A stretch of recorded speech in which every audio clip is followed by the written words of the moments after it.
Dans le voyage d'une goutte d'eau, après plusieurs étapes, celle-ci peut s'infiltrer dans nos sols, remplir les vides présents entre les grains du sol que l'on appelle porosité. Ceci permet de former ou d'alimenter une nappe d'eau souterraine. Cette eau souterraine circule, voyage dans la porosité en suivant une pente. Néanmoins, ce voyage est semé d'embûches. En effet, les vides présents entre les grains du sol sont hétérogènes, ce qui va compliquer le voyage de cette goutte d'eau et rendre sa vitesse et sa direction également hétérogènes. En présence d'une activité industrielle, une pollution accidentelle en surface peut s'inviter et décider de réaliser avec la goutte d'eau pratiquement le même voyage. En s'infiltrant, la pollution s'accumulera en profondeur et formera ce que l'on appelle une zone source. À l'image de la goutte d'eau, le voyage du contaminant sera semé d'embûches et son écoulement, appelé transport, se fera aussi de manière hétérogène.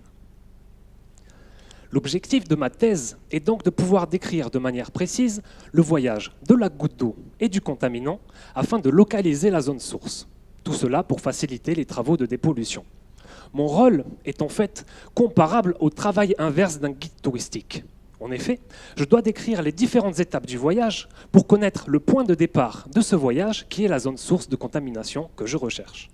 Le problème, bien entendu, est que tout ce voyage se passe sous nos pieds et n'est donc pas visible. Mais un vrai guide touristique ne s'arrête pas à ce détail-là. L'idée est de pouvoir décrire un terrain d'étude sur un certain nombre de points représentés par des puits. Chaque puits, à l'aide d'outils de mesure, me donnera des indices sur nos chers voyageurs. Pour notre voyageur goutte d'eau, les indices seront de type hydrogéologique, tels que la vitesse ou la direction de l'écoulement. Pour notre voyageur contaminant, les indices concerneront sa concentration ou la quantité passant par le puits. L'idée générale est donc d'utiliser toutes ces données afin d'imaginer le voyage potentiel de la goutte d'eau et du contaminant. Pour cela, il existe des logiciels de modélisation permettant de calculer des données simulées à partir de paramètres d'entrée. On parle alors de modélisation directe. Ces paramètres d'entrée sont en fait très complexes, dus à l'hétérogénéité du sol, et ils ne sont réellement pas connus.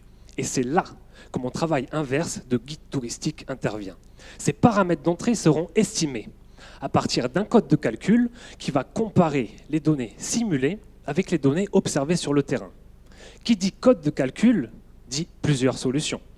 Mon rôle sera par la suite de contraindre au fur et à mesure la surface du terrain étudié jusqu'à localiser avec plus ou moins d'incertitude la zone source de contamination, c'est-à-dire le point de départ de ce voyage.